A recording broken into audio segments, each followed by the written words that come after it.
Hello everyone and welcome to Tech Basics. Today I'm here to guide you through the process of logging in into AXA Health web portal. First of all, open your preferred web browser and navigate to AXA Health website. You can do this by typing AXA Health login in your address bar. Now click on AXA Global Healthcare Login or Register.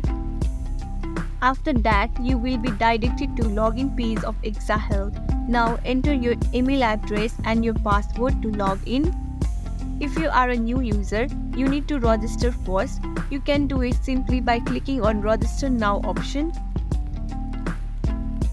AXA Health login page also provide you to retrieve your email address and your password in case you have forgotten it.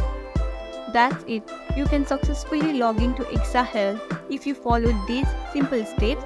Thanks for watching. Don't forget to hit that like button and subscribe for more tutorials.